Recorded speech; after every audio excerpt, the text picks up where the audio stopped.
মুক্তির পথে এগোতে চান তাদেরকে বলবো, দাঁড়াতে হলে পুরুষতান্ত্রিক রাষ্ট্র ব্যবস্থার বিরুদ্ধে দাঁড়ান, দাঁড়াতে হলে সাম্রাজ্যবাদী আগ্রাসনের বিরুদ্ধে দাঁড়ান, দাঁড়াতে হলে সম্প্রসারণবাদী আগ্রাসনের বিরুদ্ধে দাঁড়ান।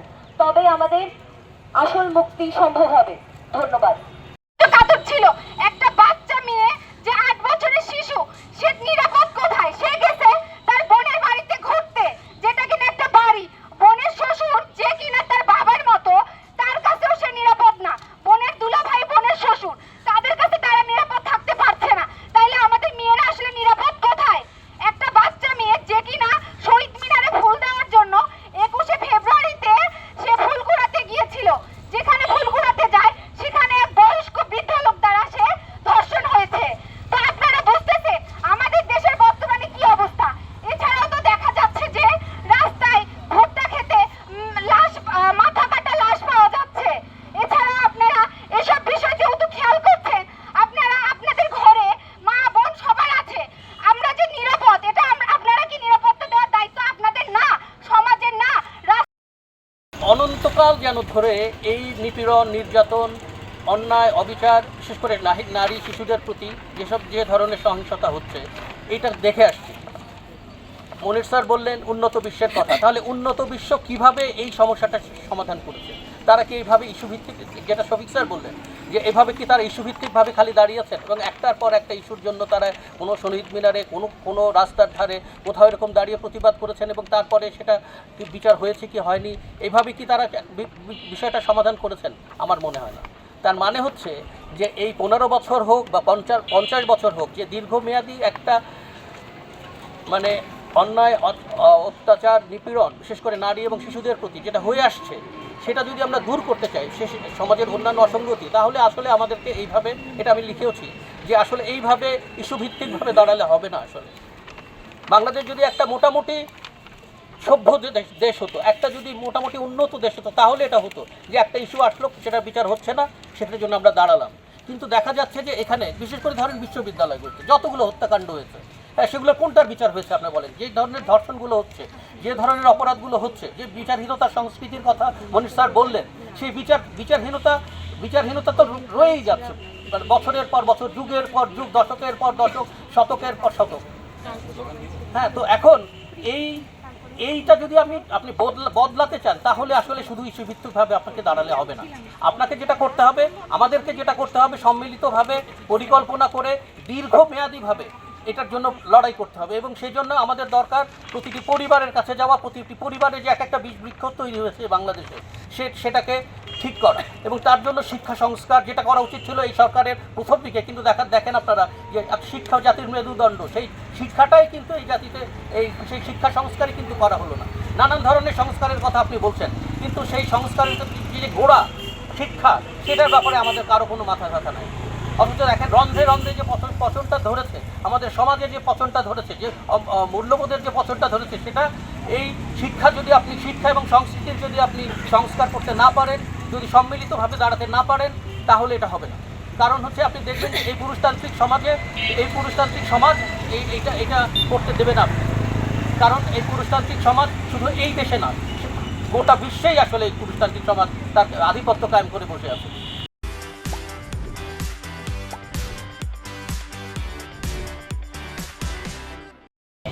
অপরাধীরা অপরাধ করতেই থাকবে। জীবনে দীর্ঘদিন সুযোগ হয়েছিল উন্নত দেশে থাকার। উন্নত দেশের একটা ডেফিনিশন হচ্ছে আমি কত বেশি এনার্জি কনজিউম করছি, আর ব্রুটালিটির প্যারামিটার হচ্ছে যে দেশে নারী এবং শিশুর অধিকার, ন্যায্যতা উলণ্ঠিত। তো বাংলাদেশকে আমি উন্নত বলবো না ডেভেলপ বলবো না বর্বর জাতি বলবো? আমার নিজেরই লজ্জা লাগছে এই দেশে দাঁড়িয়ে আমার জাতীয় রাষ্ট্র ব্যবস্থাকে আমার বর্বর রাষ্ট্র ব্যবস্থা বলতে হচ্ছে, বিচার ব্যবস্থাকে বর্বর বিচার ব্যবস্থা বলতে হচ্ছে। আমার গা কাঁপছে। আমি যদি মনে করি যে আমার মা, বোন, বাচ্চা হেঁটে যাচ্ছে, নিরাপদ নাই ক্যাম্পাসে, আমার বাসার সামনে, আমার বাসার ভিতরে কিংবা ছাদে, যদি পুলিশের কমিশনার বলেন যে আপনারা ঈদে বাড়ি যাবেন, নিজের নিরাপত্তা নিজে করে যান, তার কমিশনার থাকার দরকারটা কি? না পারলে ছেড়ে দিক। এক একটা ঘটনার পর আমাদের প্রধান উপদেষ্টা এক একটা বিবৃতি দিতে আসেন। কই এই দর্শন হত্যাকাণ্ডের পর ওনার বিবৃতি দেখিনি। উনি কি দেশকে অন করছেন না নতুন রাজনীতি করছেন? সেটাই বিবেচ্য বিষয়। যদি রাজনীতি বিবেচনা করেন, দেশ গড়েন, কিন্তু রাষ্ট্র ব্যবস্থার সংস্কার না করে সে দেশকে সাস্টেনেবল জায়গায় নিয়ে আসা কোনো মতে সম্ভব না। কথা হয়তো আরো বলবো, আমি নিজে উত্তেজিত, বিব্রত, অথচ আমার রাষ্ট্র বিব্রত না। আমার রাষ্ট্র থেকে কোনো বিবৃতি দেখছি না। একের পর এক অন্যায়, অত্যাচার, দর্শন ঘটে যাচ্ছে, খুন, হত্যা ঘটে যাচ্ছে। তো আমরা কি এই রাষ্ট্র ব্যবস্থা চেয়েছি? 24শে জুলাইয়ের পর এই রাষ্ট্র ব্যবস্থা চেয়েছি কিনা? 36শে জুলাই পর এই রাষ্ট্র ব্যবস্থা চেয়েছি কিনা? যে রাষ্ট্রে 8 বছরের বাচ্চা নিরাপদ না, কার কাছে? তার নানার বয়সীর কাছে। তার নানা দর্শন তত্ত্ব নিয়ে পিএইচডি করা যাবে, সে পিএইচডি আলোচনা পরে আগে দর্শন বিচার হোক, প্রতিবন্ধক হোক, প্রতিবাদ হোক। প্রতিবাদ কত হচ্ছে এটা লজ্জা। তাহলে আমার রাষ্ট্র ব্যবস্থায় কি বিচার ব্যবস্থা আছে, প্রশাসন আছে, না সমাজ ব্যবস্থা আছে, না পুলিশ আছে, আইন সংস্থা আছে? আমরা সমালোচনা করছি, অন্যভাবে নেবেন না। যদি মনে হয় যে কোনো রাজনৈতিক মামলা কাউকে ফাঁসাবেন, অকারণে দিনের পর দিনে জেলে পুরে রাখবেন, আর ইফতিজারকে 3 ঘন্টার মধ্যে আপনি ফুলের মালা দিয়ে বরণ করে নিয়ে আসতে পারবেন জেল থেকে, ঠিক এই রাষ্ট্র ব্যবস্থার দিক, এই বিচার ব্যবস্থার দিক। 5-7 বছর বিচার ব্যবস্থা করে একজনকে সাজা দিলেন, একদিনে সবই উল্টে পাল্টে দিয়ে তাকে বেকসুর খালাস দিলেন, অথচ দর্শককে 2 ঘন্টা আটকে রাখতে পারেন না প্রমাণ সাপেক্ষে। ধর্ম কই, রাজনীতি কই, প্রশাসন কই? আমি আবারও নিজের লজ্জা প্রকাশ করছি। আমি রাষ্ট্রের সিনিয়র না হোক, একটা মধ্যম ক্যাটাগরির সিটিজেন, অথচ আমি আমার বাচ্চার কাছে আমার এই রাষ্ট্র ব্যবস্থা, আমার এই রাস্তাঘাট নিরাপদ করতে পারিনি। আমার ছাত্রীর কাছে আমার ক্লাসরুম নিরাপদ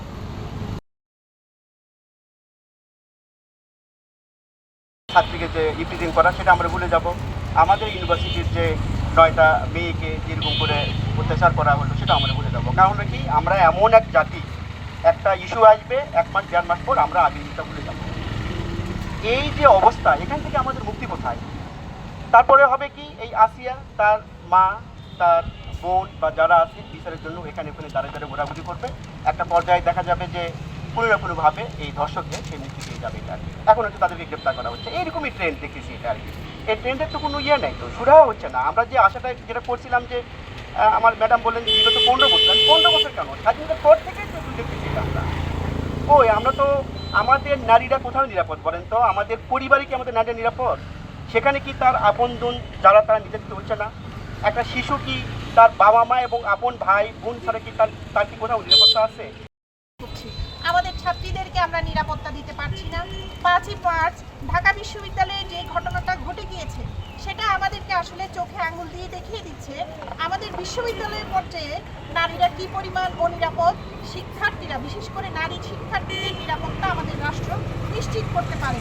এই ক্ষেত্রে বিশ্ববিদ্যালয় প্রশাসনের দায় আসলে কম না। প্যারালালি যদি বলতে যাই, আমাদের চট্টগ্রাম বিশ্ববিদ্যালয়ে তাদেরকে এখনো মানসিকভাবে নিপীড়নের মধ্য দিয়ে যেতে হচ্ছে। এই মেয়েগুলোর যে অপরাধ সেটা বিচার করুক প্রশাসন, কিন্তু প্রশাসনের যে সংশ্লিষ্টতা আছে সেটা তো প্রশাসন খুলে দেখবে। ওই সংশ্লিষ্ট ব্যক্তিদের বিচার বিশ্ববিদ্যালয় করেন। বিশ্ববিদ্যালয়ের পর্যায়ে ছাত্রীরা যদি আসলে নিপীড়িত হয়, তাহলে সারা বাংলাদেশে সাধারণ ছাত্রী, সাধারণ শিশুদের আসলে কী অবস্থা?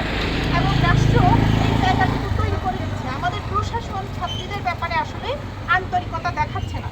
আমি এই জায়গায় দাঁড়িয়ে বলবো, যেহেতু আমি চট্টগ্রাম বিশ্ববিদ্যালয়ের সাথে যুক্ত, সর্বপ্রথম আমাদের ছাত্রীদেরকে যে হেনস্থাটা করা হয়েছে তাদের বহিষ্কার আদেশ অবিলম্বেই যেন বাতিল করা হয়।